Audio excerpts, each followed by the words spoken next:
Right now. क्या नाम है चैप्टर का जो हम लोग पढ़ रहे हैं? Chapter number 3, that is Nazism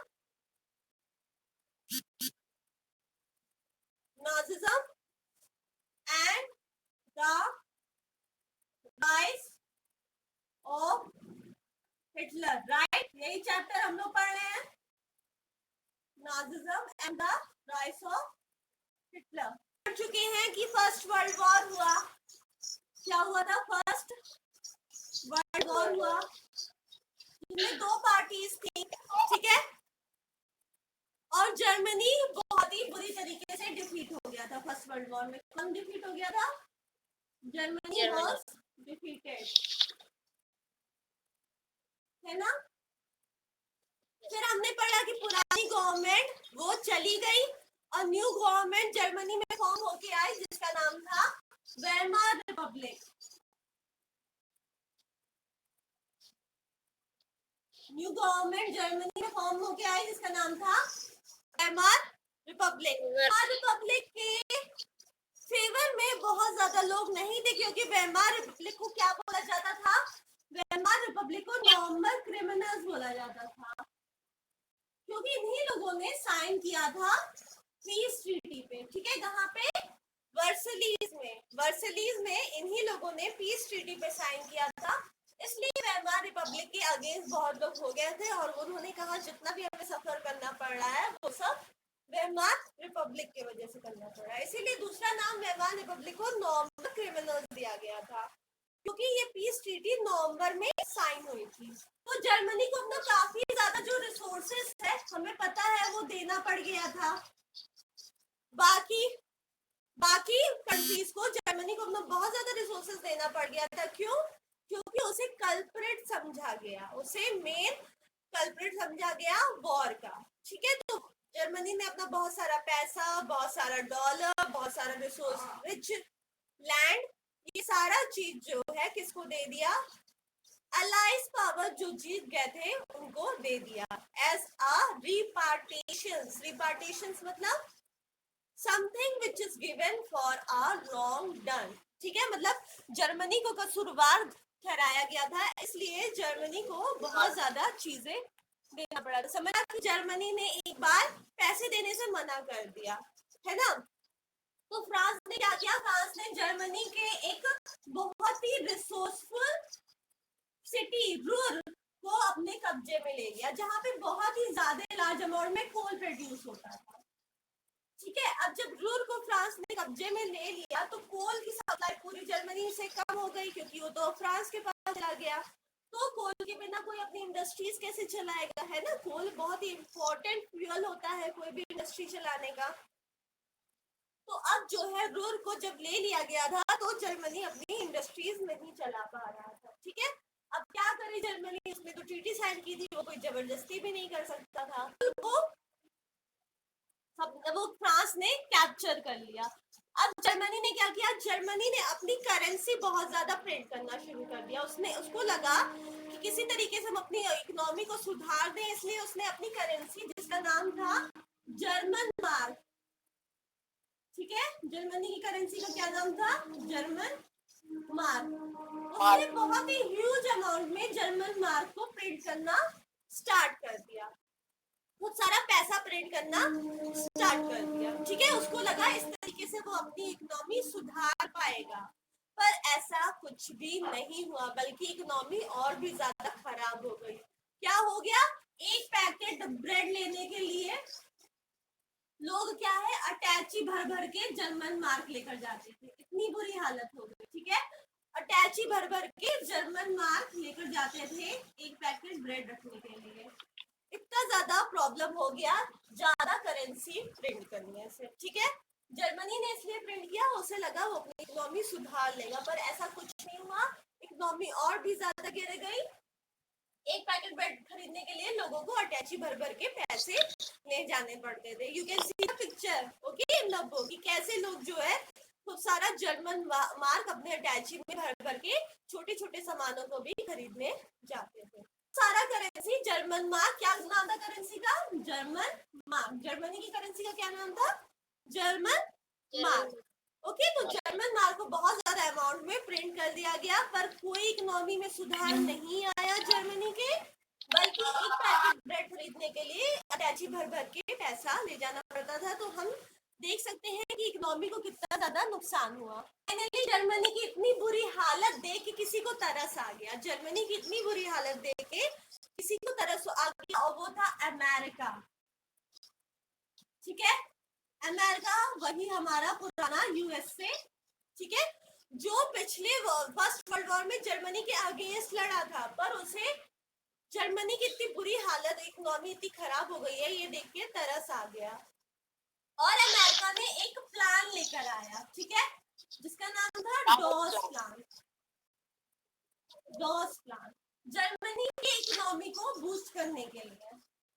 ठीक है, अमेरिका एक प्लान लेकर आया जिसका नाम था डॉस प्लान, ताकि वो जर्मनी की इकोनॉमी को सुधार सके।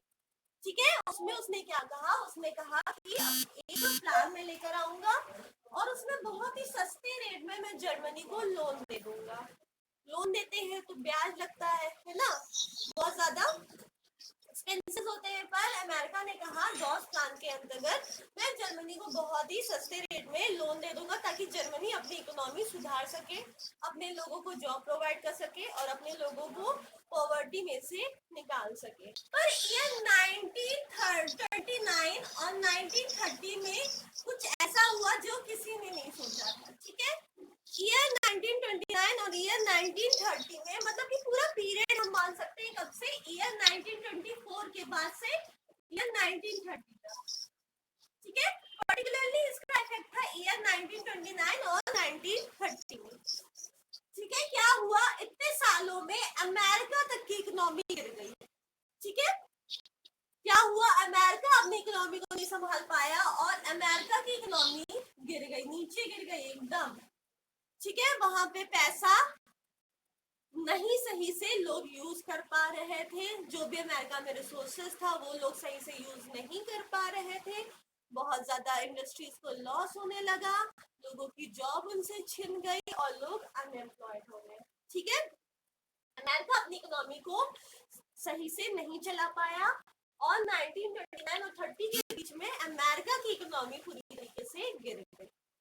ओके, अब जब अमेरिका की इकोनॉमी गिरी, तो अमेरिका के सहारे कौन चल रहा था, हमारा जर्मनी चल रहा था। जर्मनी की भी इकोनॉमी ऑब्वियस सी बात है गिर गई। अमेरिका जब गड्ढे में डूब गया, तो ऑब्वियस सी बात है जर्मनी भी गड्ढे में डूब जाएगा, क्योंकि जर्मनी की तो पूरी इकोनॉमी अमेरिका की वजह से चल रही थी। अभी से बहुत ज्यादा प्रॉब्लम हुई फिर से इसको, हमारे बेचारे जर्मनी को। ठीक है, अमेरिका में 1929 और 1930 के बीच कुछ प्रॉब्लम हो गई, अमेरिका अपनी बढ़ती इकोनॉमी को नहीं संभाल पा रहा था, जिसकी वजह से अमेरिका की इकोनॉमी गिर गई। और अमेरिका की इकोनॉमी जब गिरी, तो ऑलरेडी हमने पढ़ा कि जर्मनी को वो पैसा दे रहा था, तो अमेरिका जर्मनी को पैसा नहीं दे पाएगा, जर्मनी जो ऑलरेडी अमेरिका के सहारे था, उसकी इकोनॉमी भी पूरी तरीके से गिर गई। ठीक है, उसकी इकोनॉमी भी पूरी तरीके से गिर गई। अब जर्मनी में बहुत ही बुरी हालत हो गई, लोगों को खाना नहीं मिल रहा था, लोग भूखे मर रहे थे। ठीक है, यूथ को अनएम्प्लॉयड हो गए थे, उनको जॉब नहीं मिल रही थी, यूथ अपने गले में बैनर लगा के घूम रहे थे कि वो कोई भी काम करने के लिए राजी है, बस उनको थोड़े से पैसे दे दो खाने पीने भर के। ठीक है, और जो रिचर स्टेट था, जो अमीर लोग थे, वो पोलराइजेशन के इफेक्ट से ग्रसित हो रहे थे। पोलराइजेशन एक फिनोमिना होता है, एक कंडीशन होती है, माइंड की कंडीशन होती है। ठीक है, उसमें रिच लोग जो बहुत रिच होते थे, वो सोचते थे कि हम अचानक से गरीब हो जाएंगे तो हम क्या करेंगे, हम कैसे जिएंगे, है ना, इसी इफेक्ट को पोलराइजेशन कहते हैं। अगेन आई एम रिपीटिंग, जो बहुत ही अमीर लोग थे वो पोलराइजेशन के इफेक्ट से ग्रसित हो रहे थे। पोलराइजेशन का मतलब होता है जब रिच लोगों को ये फीलिंग आने लगती है कि वो अचानक से गरीब हो जाएंगे, फिर वो कैसे अपनी मर्सिडीज चलाएंगे, कैसे पिज्जा बर्गर खाएंगे, कैसे रेस्टोरेंट में जाएंगे, कैसे मॉल में जाएंगे। तो ये एक फीलिंग होती है पोलराइजेशन, जिससे की वजह से अमीर लोग डर जाते हैं कि वो गरीब हो जाएंगे। ठीक है, तो देख सकते हैं कि पूरी इकोनॉमी परेशान थी ना, बेचारे गरीब लोगों को तो वैसे ही खाना नहीं मिल रहा था, और अमीर लोग परेशान थे कि वो अब गरीब हो रहे थे। ठीक है, तो इकोनॉमी की कंडीशन हम बता सकते हैं कि बहुत ज्यादा पुअर थी और लोगों को खाने पीने को भी नहीं मिल रहा था। क्या हुआ, हमने पढ़ा कि जर्मनी की बहुत बुरी हालत देख के एक कंट्री को तरस आ गया। उस कंट्री का नाम था अमेरिका। तो अमेरिका ने एक स्कीम लेकर आया जर्मनी के लिए। ठीक है, स्कीम होता है ना, गवर्नमेंट लाती है या बाकी कंट्री वाले हेल्प करने के लिए लाते हैं, तो वैसे ही अमेरिका जो है एक स्कीम लेकर आया जर्मनी के लिए। उस स्कीम का नाम था डॉस प्लान। ठीक है, उसमें अमेरिका ने बोला कि जर्मनी बेटा तुम टेंशन ना लो, मैं तुम्हें बहुत ही सस्ते रेट में लोन दे दूंगा और तुम अपनी इकोनॉमी को वापस से अच्छा बना सकते हो। ठीक है, अब इकोनॉमी को हमेशा इतना स्ट्रेस क्यों दे रहे हैं हम अच्छा बनाने में? इकोनॉमी बेटा अच्छी रहेगी तभी लोगों के पास जॉब रहेगा, तभी इंडस्ट्री। इकोनॉमी अच्छा हम बोलते किससे हैं? ठीक है, इकोनॉमी अच्छा हम उस कंडीशन को बोलते हैं जब एक देश में लोगों को काम मिले, लोगों को खाना मिले, अच्छे से इंडस्ट्रीज डेवलप कर रही हो। ठीक है, वो कंट्री बहुत ही अच्छे से चल रही हो, उसे ही हम इकोनॉमी बोलते हैं एज अ टुगेदर। समझ लो, किसी भी कंट्री को पैसे के टर्म में उसकी ग्रोथ को मापना जो है वही होता है हमारा इकोनॉमी बढ़ना और घटना। ठीक है, तो अमेरिका ने बोला जर्मनी से कि बेटा तुम टेंशन ना लो, मैं तुम्हारे लिए एक डॉस प्लान लेकर आऊंगा क्योंकि मुझे तुम्हारी हालत में बड़ा तरस आ रहा है, तुम बहुत बुरी कंडीशन में हो। तो डॉस प्लान लेकर आया, उसमें अमेरिका ने कहा लो पैसे ले लो थोड़े से मुझसे और अपनी इकोनॉमी सुधार लो। देखा कि अमेरिका जो है वो हेल्प करने आ गया, किसकी? जर्मनी की। उसने कहा टेंशन मत लो मेरे दोस्त, मेरे बेटे, मैं तुम्हारे साथ हूँ। तो उसने एक डॉस प्लान लेकर आया। ठीक है, जिसमें जर्मनी को बहुत ही सस्ते रेट पे वो लोन प्रोवाइड कर देता था ताकि जर्मनी अपनी इकोनॉमी सुधार सके। ये 1929 और 1930 मतलब स्टार्ट कहाँ से हो गया था प्रॉब्लम अमेरिका में? 1924 से ही स्टार्ट हो गई थी प्रॉब्लम एक अमेरिका में। ठीक है, उसमें क्या हुआ, अमेरिका अपनी बढ़ती इकोनॉमी को संभाल नहीं पा रहा था। अमेरिका बहुत तेजी से ग्रो करने लगा था और वो अपनी बढ़ती इकोनॉमी को नहीं संभाल पा रहा था, जिसकी वजह से अमेरिका में हर तरफ लॉस होने लगा, इंडस्ट्रीज बंद होने लगी, लेबर्स अनएम्प्लॉयड होने लगे। ठीक है, अमेरिका की इकोनॉमी गिर गई और इस पीरियड को हम बोलते हैं द ग्रेट डिप्रेशन। क्योंकि हिस्ट्री में बहुत बड़ा इकोनॉमिकल घटना थी, इतनी बड़ी इकोनॉमी हो चुकी थी अमेरिका इस ईयर तक 1929 से 1930 तक कि अमेरिका का गिरना जो है, अमेरिका की इकोनॉमी का गिरना बहुत ही बड़ा इवेंट था। ठीक है, इसलिए इसका नाम दिया गया द ग्रेट डिप्रेशन, मतलब कि गिर जाना, बुरी हालत। ठीक है, अमेरिका अपनी बढ़ती इकोनॉमी, बढ़ते कंडीशन, अच्छे सिनेरियो, इंडस्ट्रीज को संभाल नहीं पाया और अमेरिका में द ग्रेट डिप्रेशन आ गया ईयर 1929 और 1930 के बीच में। ग्रेट डिप्रेशन में अमेरिका की इकोनॉमी पूरी तरीके से गिर गई, इंडस्ट्री शट डाउन होने लगी, दुकानें बंद होने लगी, लेबर्स अनएम्प्लॉयड होने लगे, लोगों के पास पैसा नहीं आ रहा था और जाहिर सी बात है जब पैसा नहीं आएगा तो लोगों को खाना नहीं मिलेगा, लोग पॉवर्टी और स्टार्वेशन से मरने लगे। अब अमेरिका ऑलरेडी जर्मनी को पैसा दिया हुआ था, हमने पढ़ा ना कि अमेरिका जो है जर्मनी की हेल्प कर रहा था अपने आप को सुधारने में। पर जब अमेरिका ही गिर गया, अमेरिका ही तबाह हो गया, तो वो जर्मनी की क्या हेल्प करेगा, है ना? जो पैसे देने वाला था वही, उसी की बुरी हालत हो गई, तो वो बेचारे जो पैसे लिए थे उनकी हालत तो ऑब्वियसली बात है खराब हो जाएगी। तो वही हुआ 1929 और 1930 के बीच में जब अमेरिका में द ग्रेट डिप्रेशन आया तो अमेरिका की इकोनॉमी खत्म हो गई। अमेरिका लोन सब देना वहीं का वहीं बंद कर दिया जर्मनी को। जर्मनी जो पूरी तरीके से अमेरिका पे डिपेंड हो चुका था उसको लॉस होने लगा और जर्मनी की इकोनॉमी भी पूरी तरीके से गिर गई। ठीक है, मतलब कि इकोनॉमी मैंने बताया ना बेटा, किसी भी कंट्री का अगर पैसे के टर्म में हम उसकी डेवलपमेंट को मापेंगे, जैसे कि लोगों को काम मिल रहा है, लोगों को पैसा आ रहा है घर में, इंडस्ट्रीज बढ़ रही है, ट्रेड बढ़ रहा है, तो हम उसी को इकोनॉमी बोलते हैं। ठीक है, किसी भी कंट्री का डेवलपमेंट जो हम पैसे के टर्म में नापेंगे, उसका इम्प्रूवमेंट नापेंगे, तो हम उसे इकोनॉमी कहते हैं। ठीक है, तो वही इकोनॉमी होता है और वही गिर गया मतलब कि इंडस्ट्री शट डाउन होने लगी, ट्रेडर्स को पैसा नहीं मिल रहा था, बेचारे लोगों को काम नहीं मिल रहा था, पुअर को खाना नहीं मिल पा रहा था, इसी को हम कहते हैं इकोनॉमी का गिरना। और जब ये सारी कंडीशंस अच्छी होती हैं, कंट्री में डेवलपमेंट हो रहा रहता है, इंडस्ट्रीज वगैरह अच्छी चल रही होती है, सबको काम मिल रहा होता है, तो हम उसे कहते हैं इकोनॉमी का बढ़ना। तो कंटिन्यूसली हम देख रहे हैं कि अमेरिका की इकोनॉमी वो गिर गई, जिसके वजह से जर्मनी की इकोनॉमी भी गिर गई। कंट्री की बहुत ही ज्यादा बुरी हालत हो गई थी और यूथ जो है वो क्रिमिनल एक्टिविटीज में एंगेज हो रहे थे। जाहिर सी बात है, जब लोगों को काम नहीं मिलेगा तो वो बुरे काम की तरफ भी अट्रैक्ट होंगे। तो इसी तरीके से यूथ क्रिमिनल एक्टिविटीज में जर्मनी के एंगेज होने लगे, क्योंकि उन्हें खाना नहीं मिल रहा था, उन्हें काम नहीं मिल रहा था। और जो बहुत ही रिच सेक्शन था सोसाइटी का, वो पोलराइजेशन से ग्रसित होने लगा। ठीक है, पोलराइजेशन एक इफेक्ट होता है, एक फिनोमिनन होता है, जिसमें जो रिच पीपल होते हैं, जो अमीर लोग होते हैं, वो इस बात से डरने लगते हैं कि वो गरीब हो जाएंगे। ठीक है, बहुत अमीर लोग वो डरने लगते हैं कि उनसे उनकी मर्सिडीज छिन जाएगी, उनको पिज्जा बर्गर नहीं खाने को मिलेगा। तो ये एक इफेक्ट होता है पोलराइजेशन, जिसमें अमीर लोग इस बात से डरने लगते हैं कि वो गरीब हो जाएंगे। तो हम देख सकते हैं सबसे पुअर से लेकर सबसे रिचर सेक्शन भी जर्मनी का परेशान था। गरीबों की बात से तो वैसे ही सब कुछ छिन गया था, और जो अमीर लोग थे वो इस बात से डर रहे थे कि वो कल को गरीब हो जाएंगे।